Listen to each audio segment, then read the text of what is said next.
Navel care for newborns.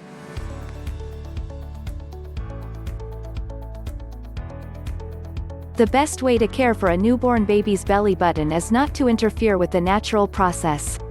It is enough to follow some basic hygiene measures, and above all to keep the area very dry. Caring for the navel of a newborn is a concern for some parents, especially if they do not have much experience in this area. There is no need to worry because a few basic treatments are enough to remove the residue from the umbilical cord and heal the navel. When the baby is in the womb, it feeds through the umbilical cord. At birth, this cord is cut because it no longer fulfills any function. The newborn's belly button is what's left of the umbilical cord until it comes off completely. In addition, the care of the navel of the newborn is basically aimed at preventing infection. It is enough to have proper hygiene and to take a few simple precautionary measures so that this does not happen. With the right measures, in 2 or 3 weeks, the rest will be done naturally. At the time of birth, the doctor or midwife cuts the umbilical cord about 4 centimeters from the baby's abdomen. This is done using homeostatic forceps whose function is to contain the bleeding.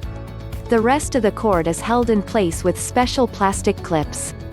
From then on, the newborn's navel begins a process of self-destruction. Over the days, the stump will dry, wrinkle, and take a brown color until it finally comes off. All this happens within 8 to 10 days.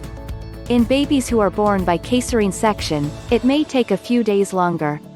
After the stump falls, a small sore remains that take about 3 to 5 days to heal. During this time, special care must be taken to ensure that no infections or complications occur. From there is no need to worry anymore. Navel care for newborns is completed when the area is well healed. There are myths, beliefs, and half-truths about this. In the past, it was believed that it was better to treat the navel with 70-degree alcohol, either alone or in combination with an antiseptic like chlorhexidine. Various studies have shown that it can delay the fall of the navel. It is therefore only advisable if the baby lives in an environment where hygiene is poor. Otherwise, the only rule of thumb is to keep the belly button clean and dry.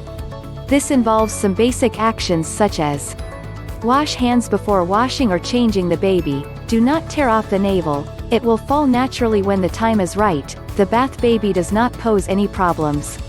On the other hand, make sure to dry the navel well when going out.